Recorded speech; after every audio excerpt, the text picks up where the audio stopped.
magkwento ka, lakihan mo na lang. Amen? Wala namang bayad yan. Kaya, dito mga kapatid, kapag mangarap ka, ay taasan mo na lang. Okay? Mangarap ka nga, naabot mo, pero maliit lang din yung pangarap mo, eh wala din kabuluhan. Kung narating mo yung pangarap mo, kasi maliit lang. When you dream big. Mga kapatid, kung tayo po ay mangarap tayo ng malaki para sa Diyos. Amen? Pastor Tiagan, no? Bala na, ito yung ilaw at gabay sa pangarap. Ilaw at gabay. Ilaw na, gabay pa sa pangarap. No? Sabi ng teacher sa kanyang mga anak, sabi niya, class, no? Ano ba ang nanay sa tahanan? Sabi ng mga anak, ang nanay sa tahanan ay ilaw. So ang ng tahanan, tama? Ha? Tama. Yan na naman ang tatay, ang tagapundi ng ilaw. Madali, no? Kay Pastor Daniel, no? Huwag kayong madali, no? Huwag kayong magmadali. Ano ba? Ito Pastor, yung tawa nito. Huwag magmadali. Mangarap. No? Develop a God-centered dream. Yan, develop ka agad. Ha? Sabi ko, kinupya ko kita Pastor Jude eh. Kanina eh, talagang. Absent ikaw. Absent siya. Pinasa niya ito kanina eh. No? Okay, so Pastor Joyce, no? Paano maabot ang inyong pangarap? Kinontra po ito ni Willie Garte. No? Yung sikat noon na ano yun, yung taga singer. Pangarap ko'y di naabot, no?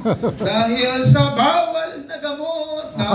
May mga pangarap na di maabot dahil sa bawal na gamot. Pero sabi nito, para maabot ang iyong pangarap, sana naabot na ninyo, ha? Sige, Pastor Jude naman, i-rewind ko lang po ito para ma-inject po ito sa kaisipan po natin. Dreams come true. Yung pangarap na naging totoo. Amen? Napaganda, no? Yan ang maganda, isang napagandang ko yung babaeng iyan, pangasawa ko, no?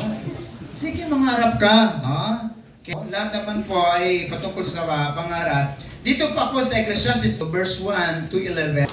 Kailangan nating basahin ang bawat mensahe na kanila pong mapakinggan, lalo na Panginoon sa oras na ito. Gisingin mo po sila, ang kanila pong buhay, ang kanilang pag-iisip, ang kanilang puso o Diyos. At ito pong aming dalangin, in Jesus' name, Amen and Amen. Okay, pwede po daan patungo sa pangarap. Amen? Mga daan. Lahat tayo lahat naman pag mayroon tayong patutunguhan, tayo ay merong daan na dapat dadaanan. Amen? No? So, araw, ay kikita ako ng 5,000 araw-araw. Tindi, no? 5,000 araw-araw. Malaking pera yan. No? Katulad ng... At yun din yung pinapangarap mo. Hindi, sir. Iyon din ang pangarap ng papa ko. Ibig sabihin, hanggang pangarap pa rin, mga kapatid. Dapat, sa umagang ito, ang atin pong subject ay pagtungkol po sa pangarap. Ikaw, Juan, ano yung... Gusto ko po, paglaki ko, maging doktor.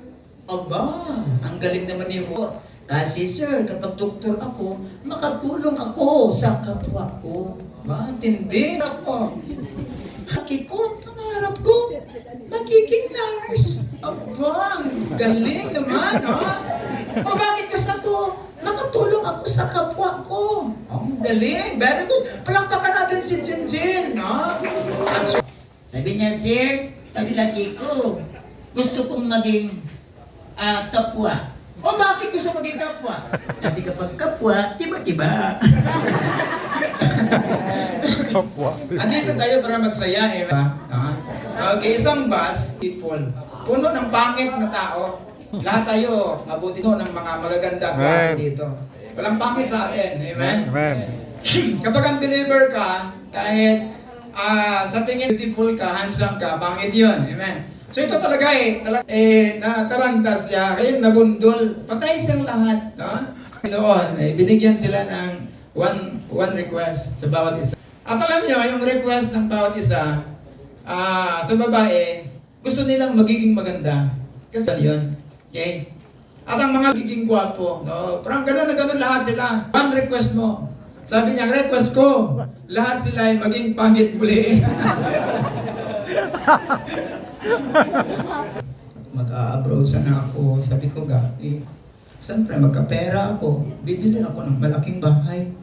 Yun naman talaga importante. Yung ibabahay mo yung asawa mo. Hindi mo idadalhin sa bahay ng magulang mo. Ibabahay mo. Oo. Kung may bahay na tayo na malaki, siyempre, para hindi ko kayo mahirapan sa paglalakad, bibili ako ng kotse. Wow. Kailangan natin. Sana natin bibili tayo ng mga appliances, malalaking TV, no? Lahat ng mga appliances, no? Gagawin ko sana yun kapag mag-a-abroad ako. Yes, kung wala kang palad. No? Siyempre, kung wala akong palad, kumpul ako eh. Sa kanya pong buhay, sa mundong ito, walang kabuluhan, mga kapatid. Naging daan ang akin pong pinag-i-enjoy sapagkat ang daan na ito na aking pinasukan ay hindi pala ito na ang daan patungo sa success na kasama ang Diyos. Hindi ito yung pangarap ng Panginoon na magiging ako. Nang kami po'y pumunta po dito, kami nag-tricycle po kami. Ito po yung daan ng pleasure. Verse ay siguradong suportado kayo, mga kapatid. Ngayon, kung atin pong titingnan, salit, ang hangganan pala noon ay isang lugar na kung saan andoon yung tinatawag nating mystery. Andoon yung tinatawag nating sa buhay natin. Ang mga bagay na ito na kung saan siya ay naging masaya, subalit nagdala ito sa kanya, sa kalungkutan sa buhay niya. Right. Ay na-divide. Ang mga anak niya po ay nakaroon po ng maraming curse. It is because sa kanyang parents, ang kanya pong kaharian ay nagkaroon po ng tinatawag nating ang daan ng pleasure. Right. Yan yung preaching natin dito. Dapat, sabi ng Bible, yung one woman, one man lang. Man. Isa lang kapag asawa ka, nako, mga sarili sa magiging asawa natin. Man. Hindi ka ba nahihiya? Hindi naman yung nakauna sa'yo. Tinatawag po yan, mga kapatid, the purity. Man. Kaya dapat yung decision natin sa buhay natin. Sabi mo dito sa Bible, kapatid, sa pangarap niya, na akala niya, kapag siya po ay uminom, ayun na, yun yung pagkakataon na siya ay magiging maayos, no? Sa paningin ng Panginoon. So I saw that, acquainting my heart with wisdom, to lay hold on fully, that I might see what that good for sons of men, what they should do under the heaven all the days of their life. Umiinom ka pa rin ng alak. Sabi ni Solomon, sasabihin ko sa inyo, naranasan ko nang hanapin ang alak sa buhay ko. And I tell you, bibigyan ka ng alak ng problema sa buhay ninyo. Ang alak, anong nangyari? Dahil sa kanyang paghubad at nakita po ng kanyang anak, ang kanyang hubad na katawan at sinumpa ng Diyos ang kanyang isang anak. Bang tao na uminom ng alak at ang alak na iyon ay nagdala sa kanya ng paghubad sa kanyang sarili at sa paghubad ng kanyang sarili ay nakita po ito ng kanyang anak at na-force yung anak niya. Wag mong sabihin, Pastor, ito may isang yung people, siya po nag-test. Alam niyo, malaking pinagbago ng buhay ko ng akin sa church na ito. 2 years na po ako, Pastor. Sabi ng Pastor, aba, 2 years ka na? Sabi ko, oo, Pastor. Noon kasi, kapag kami nag-iinom, isang case, Pastor, isang gabi. Pero ngayon, Pastor, dahil binago ako ng Diyos, isang buti na lang. Magkano isang pakete ng yung box ng sigarilyo na yan? More than 120 pesos, mga kapatid. Sino nagsisigarilyo dito? Taas ang kamay. Pinagmarcha ba? Wala. Ang alak, kapag iyo mo lang, ang sigarilyo ay inuubos mo lang yan sa apoy. May napapala ka sakit. Pero nagmamarcha ka, nagtataas yung mga diyan ako nang galing. At hindi pa ako bakla. Ang nagagalit sa Wala naman tayong pinag-aawayan, di ba? Nagdebate ba tayo? Sinipa ba tayo? Wala. Dahil dyan, sa galit ng Panginoon sa mga bakla at tumboy, sa lugar ng Sodoma at Gomora, sabi ng Panginoon, papatayin ko yung mga tao. Sa Sodoma at Gomora. Tao sa lahat ng sulok ng Sodoma at Gomora, sabi ng Diyos. Dahil sa kanilang pagiging bading at pagiging tumboy. Anghel at wardingan si Lot na sila ay lumabas. Siyempre si Lot naman anak ng Diyos yan. Sila po ay lumabas, nagdali-dali sila. At sa kanyang pagmamadali ay nakalingon siya. At paglingon niya, ay sabi ng Bible, nagiging pillar of salt. Ang kanyang pagtutunguhan, galing, kundi bagay sa mga aso, kainin ang suka natin. Sapagat ang kumakain ng suka, aso ka ba? Ay, di ka naman pala aso tao ka Tao ka. Sabihin mo, Kristiyano na ako, hindi na ako kaya ng dyablo na ipakain sa ang kanyang ama po ay, ano sa Tagalog yung alasing na.